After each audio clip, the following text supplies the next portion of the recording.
From the very beginning, and it's a very kind of sacred land, and so people are naturally inclined to spiritual path. And since then, it has been blessed by a great many Indian masters as well as Tibetan own masters, and so therefore people are very much inclined to practice Dharma. So in our Tibetan life, the religion is very important, even though they don't know, general public don't know so much detail about the Buddhist philosophy or the Buddhist things, but they have a very strong and deep devotion to the Buddha, Dharma, Sangha, and also the Buddhist principle, the law of karma, that whatever we do, good things will be rewarded, bad things will be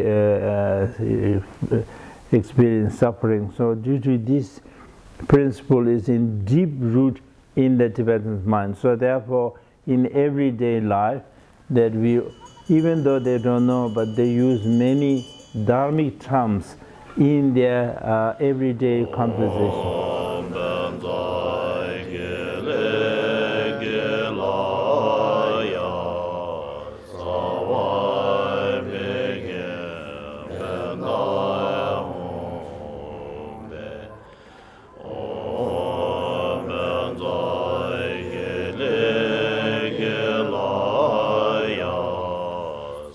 As I said, Sakya school was actually very much connected with the Kern family, and so originally they were the Kern Nagendra Rakshita was the first Kern to involve actively to spread the Buddhism.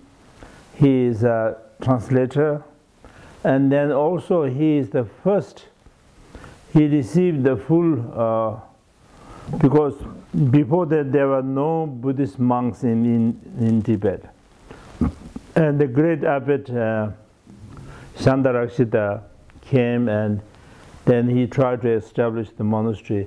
And since Tibetans have never received the Buddhist monks a full ordination, they were not sure whether the Tibetans will be able to keep all the Vinaya rules or not. So as a trial they have chosen 7 persons, 3 older person, 3 younger person, and 1 middle-aged person. And so one of the 3 younger persons is Kön Nagendra Rakshita. And they were all very successful in keeping their rules. And so it was the auspicious beginning of the great Tibetan monastery tradition, where there were thousands of monasteries and hundreds and thousands of fully ordained monks and nuns. And so that's why, so for many generations they were all Nyingma tradition, but then during the Kön Kunjo Gyalpo's time, due to certain developments, and so that they felt it is necessary to establish a separate school. So the Sakya school was founded in year 1073 by Kön Kunjo Gyalpo, and then the Sakya, then it became a new school from a new order, a new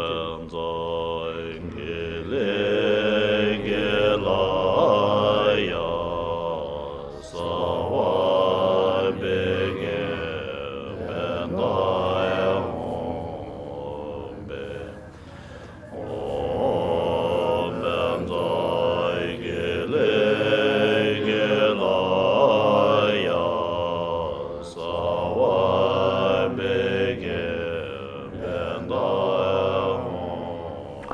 Yes, then since in 1959 when we first came to India, we had a very difficult time because there are no monasteries in India or Sikkim, so since there's now no base, it was very difficult to establish.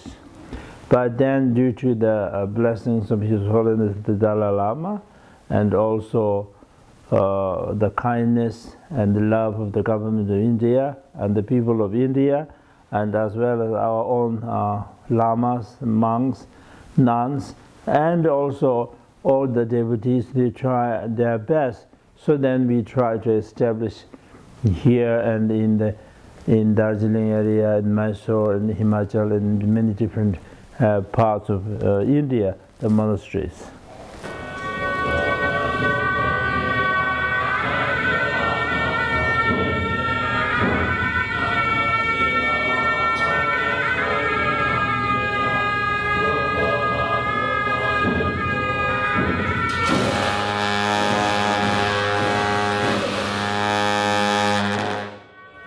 You see, the Sakya school was founded and established and flourished by the Kern lineage. And the Kern lineage were originally believed to be the direct descendant of the celestial beings. And then they settled and they had a kind of a fight with the Rakshas, and so that's why it is called Kern. And so originally, when the Buddhism came from India with the Guru Brahma Sambhava, and then the Kerns were also become very active in spreading the Buddha, and the Kern Nagendra Rakshita and his younger brother Vajraratna, both are direct disciples of the Guru Brahma Sambhava. And at that time they received many precious teachings and initiations, and especially the Vajrakilaya. So since then, it's been until now, the Vajrakilaya is one of the important deities. Originally, for last many generations, they were all actually Nyingmapas, and their main deity is Vajrakilaya. Then during the Kern Kunjo Gyalpo's time, they felt it is the time has come to establish a separate school. So Sakya school was founded, and then all the ancient teachings were concealed, but the Vajrakilaya and also the Hiruka had very protectors who are not pleased, so they could not conceal, and so that's why it is about now they've been carrying on the practice of Vajrakilaya. The unique thing about the Vajrakilaya is that from Guru Brahma Sambhava up until now, the teaching lineage and at the same time the hereditary lineage of the Kern almost together. So this is very unique. The teaching has been passed down from father to son or uncle to son, and so until about almost together.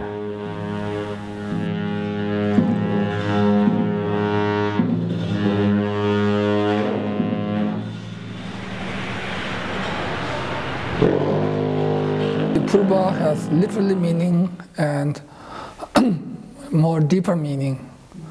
Literally meaning is that when you have a tent, then you have to tie the string on purpose.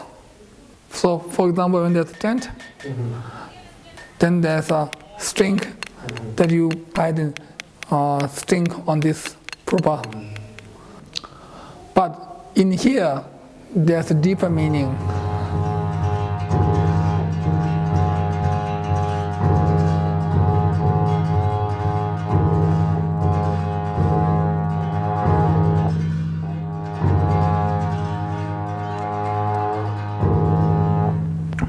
method is like a vehicle or like a foot.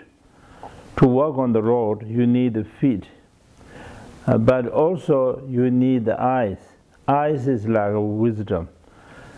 Even you have a feet, if you have no eyes, you can't walk. But even you have eyes, but if you don't have the feet, you can't walk. But if you have eyes to see the path, and you have the feet to walk, then you can walk and reach your destination.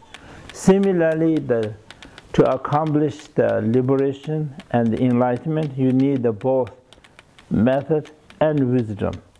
Method in the sense that the loving kindness, compassion, and enlightenment mind. Wisdom in the sense that to see the ultimate nature of all phenomena. So with these two together, then you can reach the enlightenment. And the method is very much, without wisdom, you can't really practice the method. And without method also you can't practice the wisdom. So the two depend on each other. And so with the two together, then you can reach the enlightenment. So for ordinary people also, wisdom means to see the reality. Ultimately, what is the truth? What is the real meaning? What is the ultimate nature of all phenomena? What we see and what is the reality is the two different things. For example, like the people who have a certain disease will see the moon as a yellow, but that's not the reality. That is due to the illness of the persons that they see the moon as yellow. The reality is the moon is white, as everybody sees. Similarly, what we see, what we hear, what we experience now is not a reality. This is what we see due to our own defilement and due to our own karma, due to our own deeds. What the reality is something else. So we must realize that this reality is the wisdom. To be able to see the reality depends on one's own merits. So therefore we must generate the loving kindness, compassion, and enlightenment, and accumulate merits. So in this way, then so everybody is important to emphasize both method as well as the wisdom.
Tradition, there are two parts. Vatsikilaya, upper action, which is to accomplish Buddhahood, and Vatsikilaya, lower action, which is to subdue or to tame the evil ones.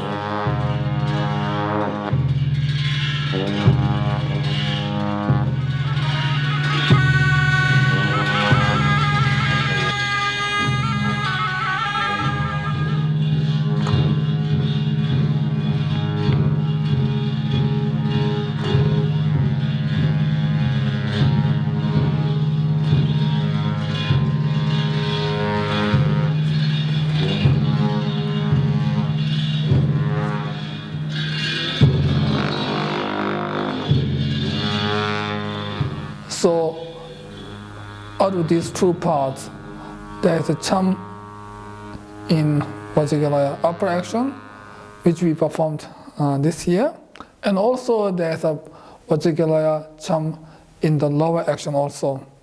So this time we performed the Vajrakalaya cham of the upper action, which is called the Cham. And this Cham has 52 different kinds of cham, and these 52 chams are categorized into 3 sections. So the first section is from number 1 to number 12, which is to bless the ground, to make auspicious sign, and to make a conducive to create the container and contained deity of the mandala.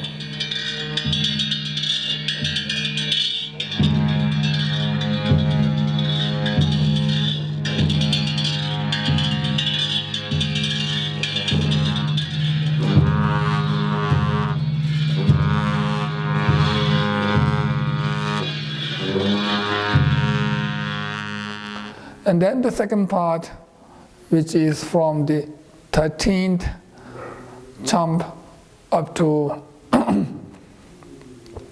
32nd cham. And in this, mainly we do the first the space mandala, and then the 4 elements mandala, etc., which are the base. On that, then there's the Vajrakalaya seeds like lotus, sandis, mundis, etc.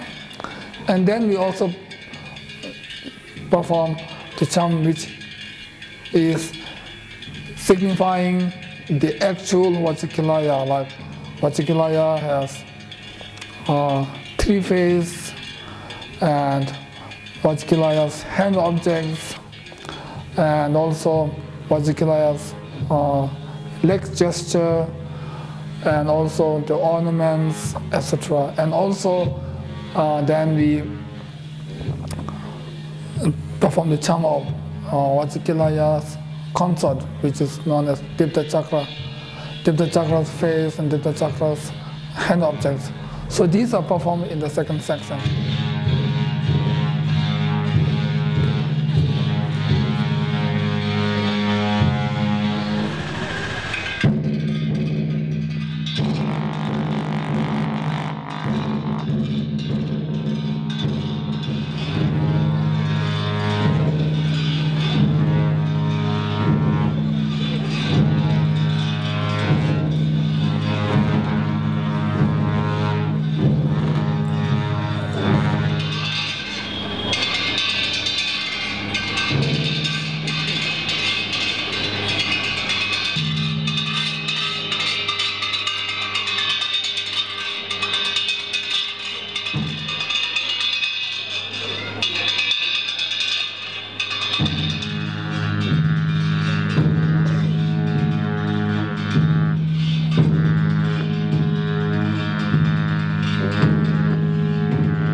And then the third section, which is from 33rd until the 52nd.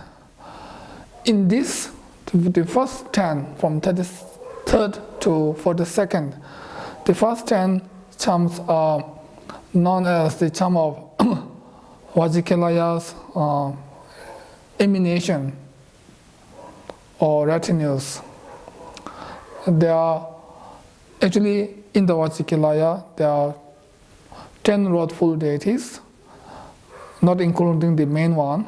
There are 10 wrathful deities, and each wrathful deity has 2 emanations or retinues, one male and one female. So from 33rd to 37th, the first 5 cham in the third section is on the 10 male emanations or retinues, 2 each in one cham. So in the 5 cham there are 10 retinues or emanations, male ones. Then from 38 to 42nd, in these 5 chams also there are 10 female emanations or retinues, 1 each of the 10 wrathful deities, and these 10 emanations or retinues are performed in 5 chams, 2 each in 1 cham. And then from 43rd to 46th, these 4 are the 4 door guardians cham.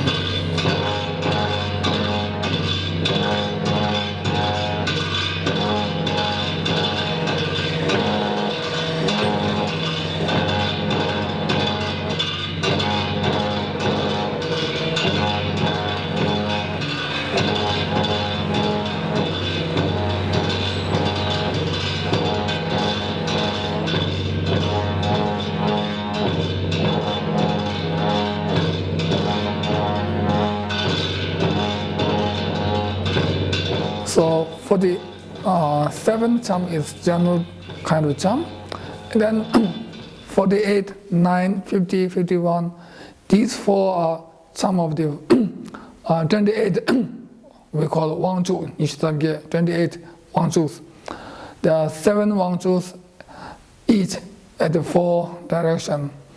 So 48 is from 7 of the eastern side, then 49 is 7 of the southern side, then 58 is 7 from the western side, and then this last 7 is from the northern side.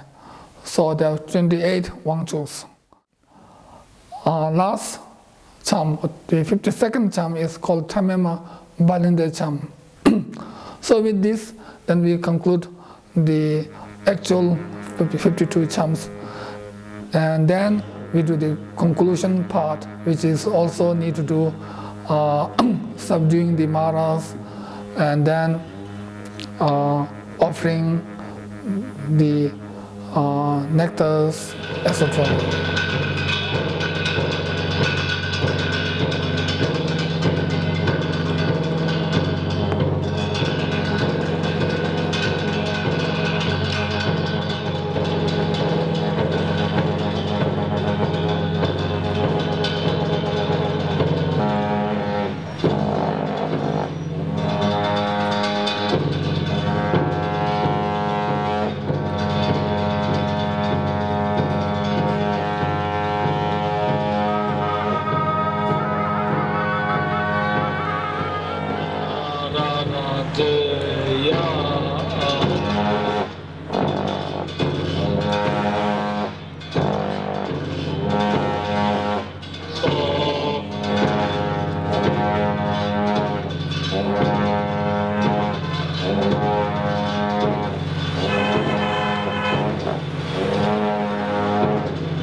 These three colors are like blue, white, and red.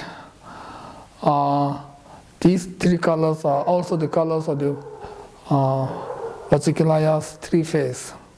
Vajrayani's main face is blue or dark blue, and right face is white and left face is red. So to symbolize these three, or these three colors can also symbolize the three kayas: Dhammakaya, Sambhogakaya, and Nimanakaya. And also in our Sakya tradition, we also paint these three colors in our monks' apartments or on the boundary wall. We also use these three colors. So when in Tibet, when people see these three colors on the temple or on the monks' quarters, then they say, this is a Sakya temple.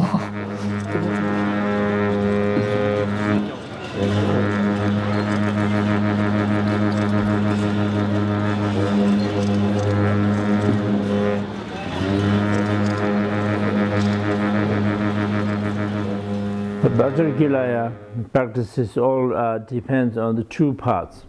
What they call upper action, which means the head part is to accomplish through the practice, through the meditation, through the recitation, because the dance, sacred dance is also kind of meditation, because it has all the mandala of the Vajrayana. And that is to establish to accomplish the enlightenment. Lower action means the puba, the pegs, has as a sharp, and that is to destroy all the evil forces. So that is called the lower action. And the lower action is kind of wrathful. Compassion in wrathful. And so the black hat is like lower action. And so that is a wrathful. So anybody who sees this is to overcome the obstacles and obscurations.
Chamlake Kenwanja de Nemapene Changni.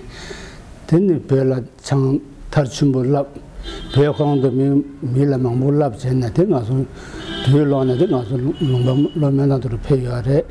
Then I think also then someday, young as long as Langaman, you are ready in that the console de Gason, the relapse thing someday, Kona Changsa Changre.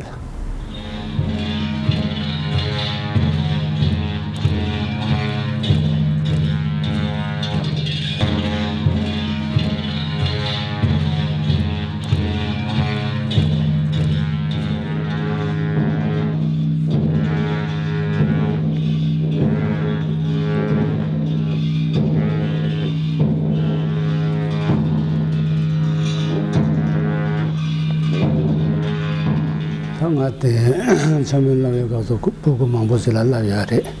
They consume the cham me patch the Chamamijo Donan Nangeto.